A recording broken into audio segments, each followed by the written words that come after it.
Mtazamaji na mfuatiliaji wa Kawabe Media, mbele yako ni mchambuzi Jeffrey, mdukuzi wa michezo. Tumekuja kuzungumza naye baada ya sakata la Simba Sports Club kuendelea mitandaoni, Murtaza Mangungu kuongea mambo mengi sana. Mimi ni Humphrey Cameron na hii ni Kawabe Media. Kaka kwema? Kwema, mambo vipi? Salama, hali ya uzima. Na wewe pia, tunamshukuru Mungu. Jana bwana, nimefuatilia baadhi ya kipindi chenu cha michezo. Nilikuwa na mwenyekiti wa klabu ya soka ya Simba. Hususani kwenye kile kilichotokea ndani ya klabu ya soka ya Simba baada ya mwenyekiti kuteua baadhi ya wajumbe ambao wanakwenda kwenye baraza kwenye bodi ya udhamini wa klabu ya soka ya Simba. Watu wengi wamemrushia maneno na kumtupia lawama mwenyekiti ya kupaswa kufanya hivyo. Katiba inamruhusu au haimruhusu mwenyekiti? Nadhani ndugu Murtaza Mangungu ni mbobezi wa masuala ya kisheria kwa nafasi ambazo amewahi kuhudumu, kwa sababu inawezekana labda baadhi ya watu kwa mara ya kwanza wamemuona akiwa Simba au wamemuona akiwa kwenye mpira, wanasahau ama hawana taarifa za nini ambacho amewahi kufanya katika maisha yake ya nyuma. Murtaza Mangungu amewahi kuwa mwanasiasa na amewahi kushika nyadhifa mbalimbali za ambazo tunaweza kusema kama public office. Sawa. So anajua kila kitu. Yaani anajua vitu vingi. Na hawezi kufanya kitu ambacho ni kinyume na katiba ambayo ndio mwongozo wa nini ambacho kinapaswa kufanywa kwenye klabu ya wanachama. Kwa hiyo nadhani watu ambao wanasema hivyo wao ndio hawajachukua muda wa kuisoma na kuelewa katiba inahitaji nini ama inaelekeza nini.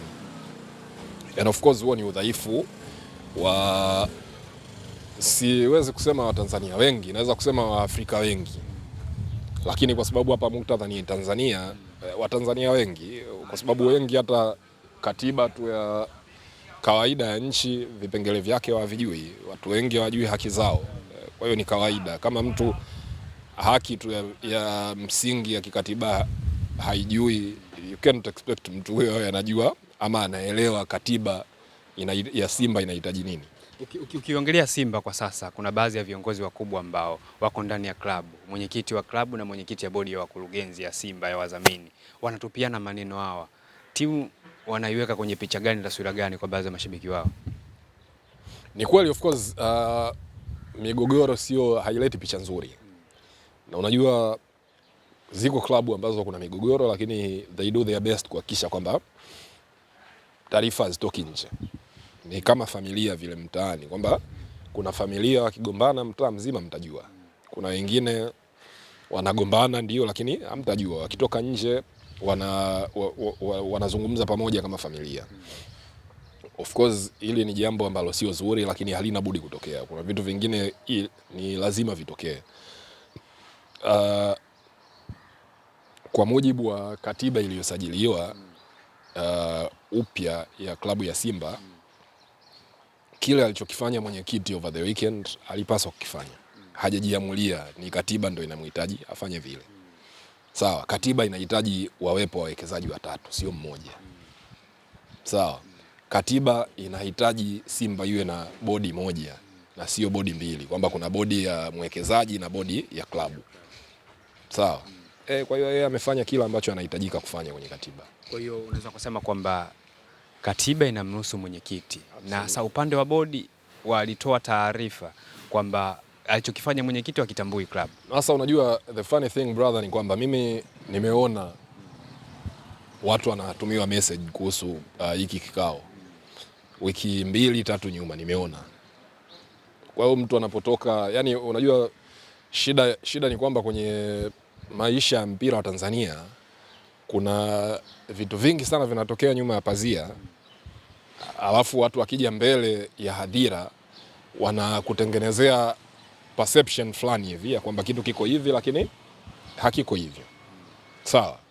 Kwa hiyo narudia tena, kilichotokea it was necessary kitokee. Yaani ni lazima kitokee kwa sababu at the moment klabu ya Simba kuna vitu ambavyo vinahitajika kutokea kikatiba na havijatokea, ikiwemo kuwa na bodi moja. Sawa, ikiwemo kuwa na wawekezaji zaidi ya mmoja. Sasa shida iliyoko ni kwamba mwekezaji aliyoko pengine imemuia vigumu yeye ku accept kwamba wanapaswa kuwepo wawekezaji wengine, or maybe anataka yeye awepo peke yake, lakini whatever is happening ni kitu ambacho ilikuwa lazima kitokee. Sasa hii kwa ndani ya klabu ya soka ya Simba, mwekezaji ana room kubwa ya kukaa kuzungumza na baadhi ya viongozi wenzie kuondoa mgogoro kwenye klabu. Afya ya klabu kuwa na mgogoro kuelekea msimu mpya inajenga taswira gani baadhi ya wachezaji pamoja na mashabiki? Sasa ndo nakwambiaje, nitarudia tena kitu nilichokisema. Migogoro ni sehemu ya maisha. Migogoro huwezi kuikwepa. And sometimes migogoro pia sio mibaya sana, kwa sababu ili kitu kizuri kitokee watu lazima wagombane kwanza. Au of course labda neno ambalo nimetumia linawezekana likawa sio zuri kimuktadha. Lakini lazima watu watofautiane, kwa sababu hawa ni watu ambao wanataka kitu kimoja, lakini njia za kukifikia hicho kitu kimoja ziko tofauti. Kuna wengine wanataka njia iliyonyooka hivi, na kuna wengine njia zinakona kona. Yaani kutoka hapa Mikocheni hapa TPDC kwenda Mwenge, njia rahisi ni kupita viwandani ya ITV hapa. Lakini kuna mtu mwingine anaweza akaamini kwamba njia rahisi inabidi atoke hivi, azungukie Rose Garden, atokee nani pale Sayansi ndio aende Mwenge. Wote wamefika Mwenge, lakini kuna mmoja atawahi kufika, mwingine atachelewa. Sawa? Kuna mwingine njia yake rahisi, kuna mwingine njia yake ngumu.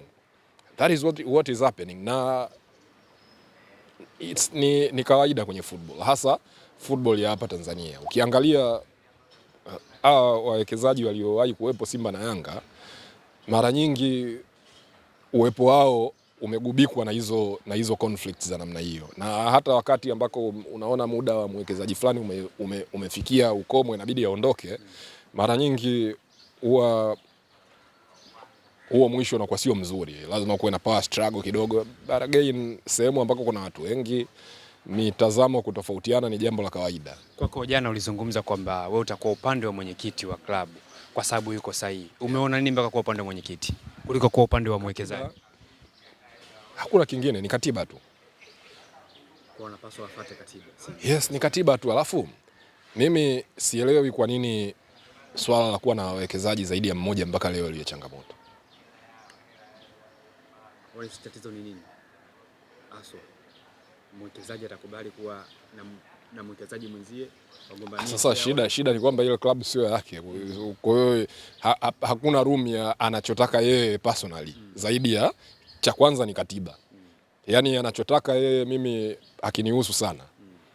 Katiba inataka nini? Wawekezaji wawe zaidi ya 3. Tufuate katiba.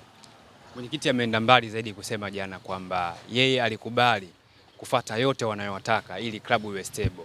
Sasa ameanza kuibua kinachofuata kwenye katiba, ameleta mpasuko na mtafaruku ndani ya klabu. No, mimi siko kwenye nafasi kubwa sana ya kumshauri mwenyekiti, kwa sababu ana experience na haya mambo kuliko mimi. Ameyapitia na anayaishi kuliko mimi. Lakini one thing ambacho nilimshauri, na nitarudia tena kumshauri, nilimshauri in private na nitamshauri hapa kwenye chombo cha habari. Busara ambazo anajaribu kuzitumia kwa accommodate baadhi ya watu zinamponza yeye mwenyewe. Kwa hiyo ipaswa kutumia busara. No. Busara unaweza kutumia, lakini wale unaotumia busara kwao hawatumii busara dhidi yako. Sasa unadhani hiyo situation hapo ina fairness ndani yake? Yaani wewe unatumia busara, lakini mwenzio yeye atumie busara. Hilo moja. Lakini pili, ask yourself kitu kimoja. Simba ni misimu 5 sasa haijapata mafanikio, sio? Kiongozi ambaye huwa analaumiwa sana kwa Simba inavyokosa mafanikio ni Mangungu. Sawa. Lakini tunaambiwa kwamba Mo ndo anatoa hela usajili. Na yeye mwenyewe huwa anakwenda mbali, anasema kwamba anaweza kumsajili mchezaji yoyote barani Afrika. Sasa how comes wachezaji wakisajiliwa na wakishindwa kudeliver na laumiwa Mangungu? Wewe uone kwamba kuna shida hapo? Yani hizi lawama anapewa mwenyekiti mambo yakishindwa kutokea. Lakini wakati wa maandalizi ya yale mambo wanasifiwa watu wengine. Kuna correlation yoyote hapo? Hakuna hata kwenye mafanikio pia hawezi akapewa mwenyekiti, anapewa na mafanikio yakija huwa mwenyekiti anakuwa mpweke. Sawa, ndio matokeo ya busara zake hizo, kwamba yeye busara, wenzie hawatumii busara dhidi yake, kwa sababu wewe unadhani bahati mbaya kwamba 70% ya mashabiki wa Simba unawasikia. Achana na wale ambao huwasikii, maana yake wapo ambao huwasikii. So siwezi kusema 70% ya mashabiki wote wa Simba. I've been very keen kukuwekea tofauti. 70% ya mashabiki tunawasikia mitandaoni na kwenye vyombo vya habari, wengi hawamtaki Mangungu. Do you think ni bahati mbaya hiyo? Yaani imetokea tu kwamba Mangungu yeye ana mkosi tu, watu hawampendi. Wana sababu zao za msingi. Sawa. Na leo hii kuna mtu anaweza kukwambia kwamba bwana Mo, unajua akiondoka Simba itakuwa haifanikiwi. Haijafanikiwa miaka 5 na alikuwepo hapo hapo. Kwa unaweza kusema kwamba tajiri akawa ni chanzo wa kutokufuata mafanikio kwa Simba. Of course hawezi kuwa chanzo yeye peke yake, the same way ambavyo hawezi kuwa chanzo Mangungu peke yake. Lakini mara nyingi Simba ikifungwa na Yanga, Simba ikikosa ubingwa, mtu wa kwanza kulaumiwa anakuwa Mangungu. Lakini tunajua kwamba tunaambiwa kwamba hela usajili anatoa mwingine, na ule usajili huo unasimamiwa na mtu mwingine pia ambaye sio Mangungu. Ni hivi karibuni tu, yani dirisha dogo hili la mwezi Januari ndio klabu imesajili kama klabu, na sio wale watu ambao tumezoea kuwaona wakifront kwenye issues za usajili. Kwa hiyo tunarudi pale pale kwamba chairman amekuwa akiwa-accommodate watu wote wanaotakiwa kuwa accommodated, mara nyingi wanasifiwa. Alafu chairman yeye anapondwa, wao hawatumii busara dhidi yake. Sasa usiniulize hapo na maanisha nini. Naamini wewe una akili, ni mtu mzima, unajua mambo yanavyokwenda na mengine you can figure them out kwa wewe mwenyewe tu. Jeffrey, ukisikia kauli ya kwamba kiongozi wa Simba wanagombana, mmoja anasema mimi ni zaidi ya Simba kuliko huyo mnaomsikiliza, taswira kauli ya kiongozi, umoja ndani ya klabu ipo? Mwisho wa siku kwanza brother, leo hii kama tungekuwa tunapima kwamba nani Simba sana kuliko watu wote, inawezekana wale viongozi wote walioko Simba leo hii wasingekuwa viongozi, kwa sababu kuna watu ni Simba mno kuliko hao.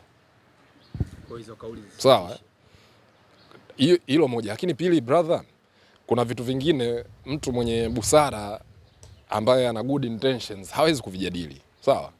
Kwa sababu wewe, let's say mimi na wewe wote ni mashabiki wa Simba.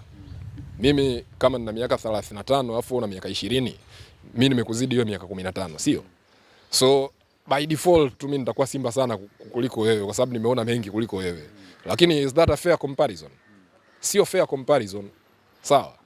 Kwa sababu hata kiumri tu, kama tukiishi kwa umri, sawa? Aliyetoa hiyo kauli na mtu ambaye hiyo kauli inakwenda dhidi yake, wana umri sawa?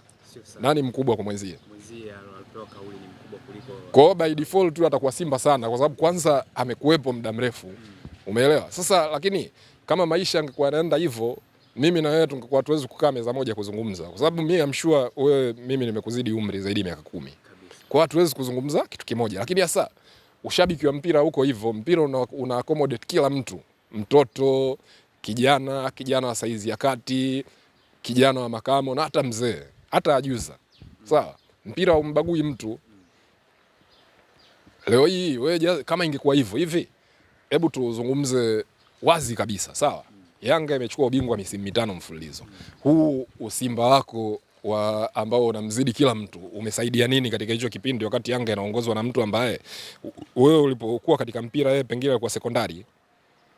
Atakwambia nimechukua kombe la FA pamoja na what is kombe la FA brother? What is kombe la FA? Watu wamepoteza ubingwa miaka 5 mfululizo.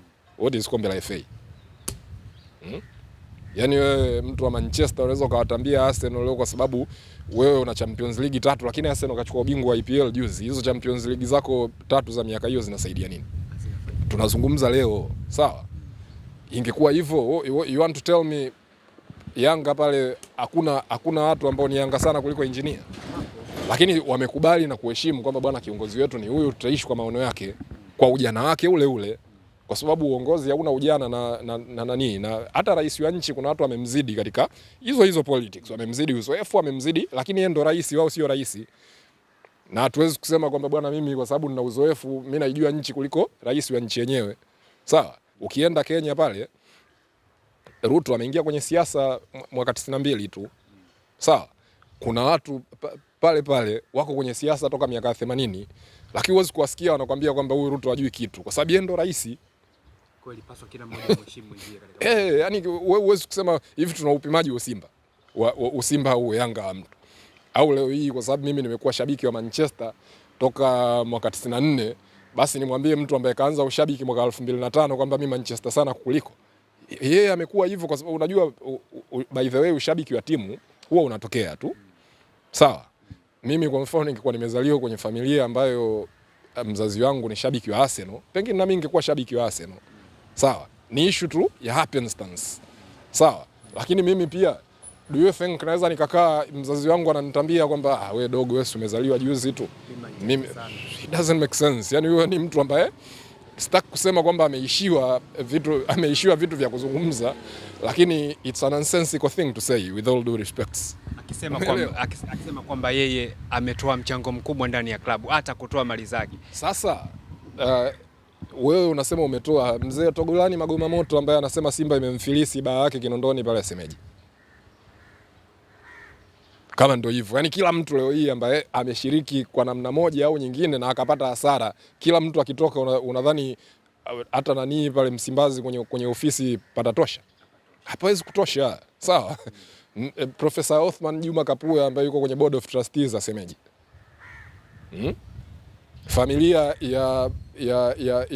ya Profesa Philemon Sarungi, moja kati ya watu ambao walikuwa wana Simba, wasemeje wale? Wale si ndo watatoka watasema kabisa hamna mtu mwingine mwenye haki ya kuwa Simba kuliko sisi.